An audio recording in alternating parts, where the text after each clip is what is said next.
નમસ્કાર વિદ્યાર્થી મિત્રો, આપ સૌનું વન ટચ એજ્યુકેશન ચેનલ પર હાર્દિક સ્વાગત છે. આજે આપણે ધોરણ 12 ગુજરાતી વિષયની અંદર બોર્ડ પરીક્ષા 2023 માટે વિભાગ ડી ની અંદર તમને કોઈ પણ ના આવડે પ્રશ્ન, સેક્શન ડી ની અંદર તમને કંઈ પણ ના આવડતું હોય, પણ જો હું તમને કહું એ રીતે જો તમે લખશો ને તો વિભાગ ડી ની અંદર તમારે પૂરેપૂરા માર્ક્સ આવી શકે છે. જી હા વિદ્યાર્થી મિત્રો, વિભાગ ડી ની અંદર પૂરેપૂરા માર્ક્સ આવે છે. કોઈ પણ પૂછાય, પણ જે લખવાની ટેકનિક છે ને એનાથી જ સેક્શન ડી ની અંદર તમારે માર્ક્સ મળતા હોય છે. તો ચાલો આપણે તમારો સમય ન બગાડતા વિડીયોની શરૂઆત કરીએ છીએ. તો સેક્શન ડી ની આપણે વાત કરીએ તો પહેલું જ તમારે પૂછાય છે જે પદાર્થ ગ્રહણ, એટલે કે એક કવિતા આપેલી હોય છે ને કાવ્ય વાંચી અને તમારે એના પ્રશ્નોના જવાબ આપવાના હોય છે. તો હવે વિદ્યાર્થી મિત્રો તમારે શું કરવાનું છે, જે કોઈ કાવ્ય પૂછાય એ કાવ્યને તમારે ખાસ પહેલા તો એક વખત વાંચી લેવાની છે.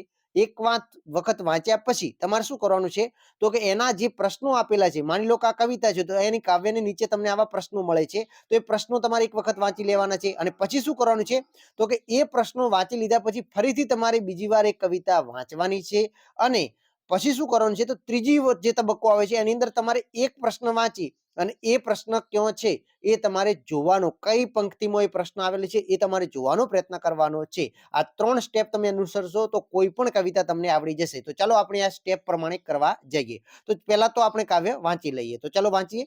તો કે ઓચિંતું કોઈ મને રસ્તે મળે, ઓચિંતું કોઈ મને રસ્તે મળે ને કદી ધીરેથી પૂછે કે કેમ છે. ઓચિંતું મને કોઈ રસ્તે મળે ને કદી ધીરેથી પૂછે કે કેમ છે. આપણે તો કહીએ કે દરિયાસી મોજમાં ને ઉપરથી કુદરતની રહેમ છે. આપણે તો કહીએ દરિયાસી મોજમાં ને ઉપરથી કુદરતી રહેમ છે.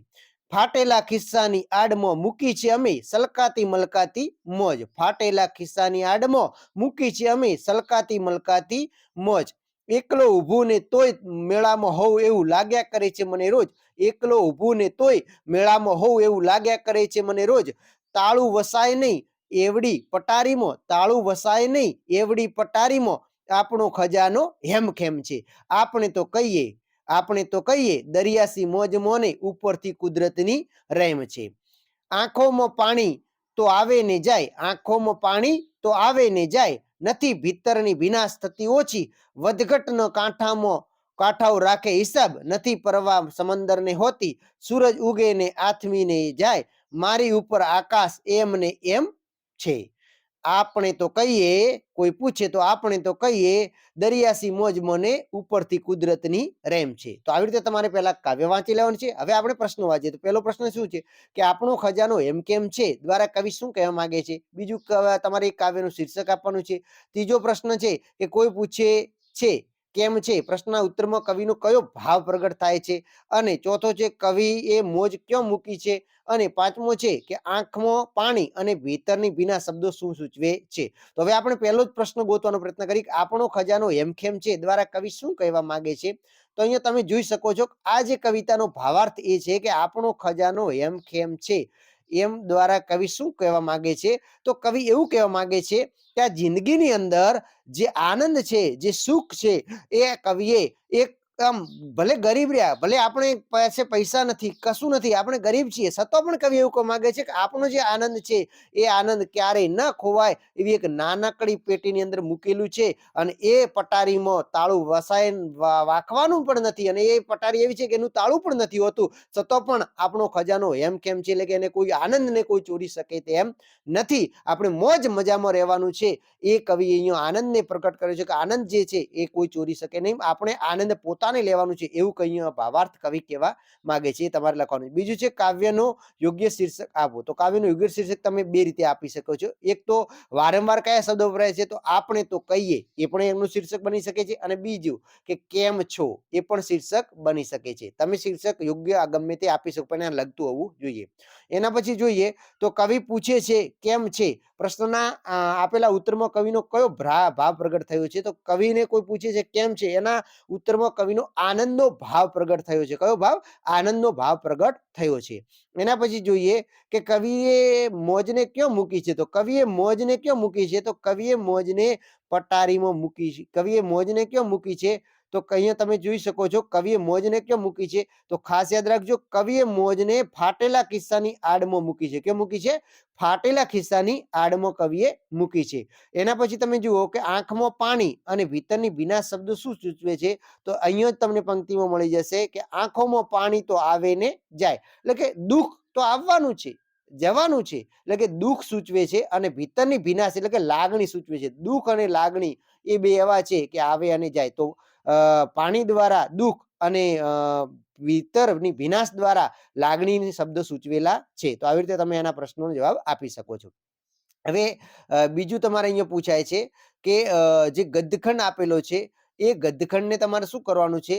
તો ગદ્યખંડને તમારે એના પ્રશ્નોના જવાબ આપવાના છે. તો અહીંયા એક વખત ફકરામાં પણ સેમ કરવાનું છે. પહેલા ફકરો તમારે વાંચી લેવાનો છે, પછી એના પ્રશ્નો વાંચવાના છે, અને એ પ્રશ્નો પછી કયા પંક્તિમાં છે, કઈ લીટીમાં છે એ તમારે જોવાનું છે. તો એકદમ ઈઝી છે વિદ્યાર્થી મિત્રો. અહીંયા જુઓ કે માણસનું ખરું પ્રતિબિંબ કયું છે?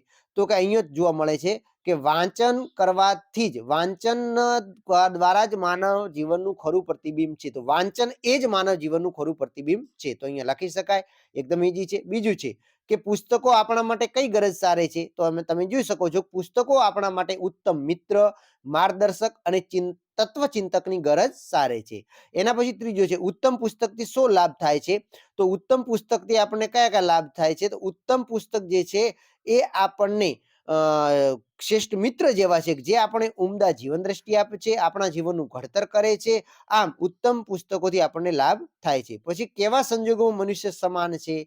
તો મનુષ્યની વાત કરીએ તો લાગણીના કિનારે, જ્યારે લાગણીની વાત આવે છે ત્યારે દરેક મનુષ્ય એક સમાન જોવા મળે છે. એના પછી જોઈએ કે ગદ્યખંડનું યોગ્ય શીર્ષક આપો. તો અહીંયા આપણે શીર્ષક આપી શકીએ છીએ કે પુસ્તકો આપણા મિત્રો, એવું પણ એક શીર્ષક આપી શકાય, અથવા તો શ્રેષ્ઠ પુસ્તક એવું પણ એક શીર્ષક આપી શકાય, અથવા તો વાંચનનું મહત્વ એ પણ શીર્ષક આનું આપી શકાય. વાંચનનું મહત્વ શીર્ષક તમે કોઈ પણ આપી શકો છો, પણ આપવાનું ખરી, બરાબર. તો આ રીતે પ્રશ્ન આવડી જાય ને, એકદમ ઈઝી છે. એના પછી પૂછાય છે તો ગદ્યખંડનો સંક્ષેપ, એટલે આને ત્રીજા ભાગની અંદર સંક્ષેપીકરણ કરવાનું છે અને એનું એક શીર્ષક આપી દેવાનું છે. તો એના માટે તમે શું કરી શકો છો? જો તમને કંઈ ના આવડે ને તો વિદ્યાર્થી મિત્રો પહેલી લીટી લખવાની, એક વચ્ચેથી લીટી લખવાની, એક છેલ્લી લીટી લખવાની, અને એનું પછી એક શીર્ષક આપી દેવાનું. આટલું પણ તમે કરશો ને તો પણ તમને 3 ગુણ મળી જશે, ઈઝીલી 3 ગુણ મળી જશે, કોઈ પણ ના આવડે તો. તો આ તો અહીંયા ઈઝી છે. તો આનું શીર્ષક શું બને છે? તો આનું શીર્ષક બને છે પશ્ચાતાપ. શું બને છે? પશ્ચાતાપ બને છે. હવે આની અંદર તમારે શું જોવાનું, શું કહેવા માંગે છે? તો કવિ એવું કહેવા માંગે, આ લેખક એવું કહેવા માંગે છે કે પશ્ચાતાપ કરવાથી જ આપણા જીવનની અંદર જે ધર્મ જીવન ઉપર જે કાટ લાગેલો છે, જે ધર્મ જીવન ઉપર જે આપણી ખોટી માન્યતાઓ બંધાયેલી છે, એ માન્યતાઓ આપણે જો ધોવી હોય તો એના માટે પશ્ચાતાપ કરવો જ પડે છે. અને ખરેખર પશ્ચાતાપ કરવાથી આપણે ઈશ્વરને પામી શકીએ છીએ અને ઈશ્વરની દિવ્ય યોજના જે છે એ આપણે એનાથી આગળ ચાલી શકીએ છીએ. આવું તમે એનો સાર જે છે એ 2 કે 3 લીટીમાં તમે લખી શકો, જો આવડે તો. ના આવડે તો મેં કીધું એ પ્રમાણે તમારે કરવાનું છે. એના પછી એક 82મો પ્રશ્ન પૂછાય છે, એને તમારે કાળકથન પ્રમાણે, હવે આના માટે તમારે પાઠ વાંચેલો હોવો જોઈએ અને તો જ તમે આનું વિસ્તારથી લખી શકો છો. પણ જો પાઠ વાંચેલો ન હોય તો તમારે એને 2-3 વખત વાંચવાનો છે. તમે યોગ્ય લીટી કઈ રીતે, જો અહીંયા તમને એક આપેલું છે તો આની અંદર શું થવાનું છે? આની અંદર ક્યાંથી શરૂઆત થાય છે? તમે જુઓ કે આટલી શરૂઆત થાય, ગાંધીજી પરિષદ વખતે શ્રી પ્રભાશંકરે એક બીજું કામ કર્યું. શું કર્યું? ગોળમેજી પરિષદ વખતે શ્રી પ્રભાશંકરે એક બીજું કામ કર્યું. હવે કયું કામ કર્યું હતું? તો ગાંધીજીને શું કામ કર્યું હતું? તો કે ગાંધીજી કદી ફોટો પડાવવા ઊભા નહીં રહે, પણ પ્રભાશંકરે એક વિનંતી કરી અને તે એક ચિત્રકાર, ઇંગ્લેન્ડના નામી ચિત્રકાર સર ઓસ્વાલ્ડ બિલ્લી પાસે ગાંધીજી નિત્ય 1 કલાક સ્થિર થઈને ઊભા રહી અને તે ચિત્રકાર તેમનું તૈલચિત્ર તૈયાર કરી આપે. બરાબર, એટલે કે ગાંધીજી લગભગ 8 દિવસ સુધી તે રીતે પોઝ આપ્યો અને એ ચિત્ર સ્વખર્ચે તૈયાર કરી અને પ્રભાશંકર હિંદ લાવેલા. આવી રીતે તમે પાઠને આધારે તમે તૈયાર કરી શકો છો. એના માટે તમારે પાઠ વાંચેલો હોવો જોઈએ. તો આ સેક્શન ડી તમે આવી રીતે લખશો તો પૂરેપૂરા માર્ક્સ મળી જશે.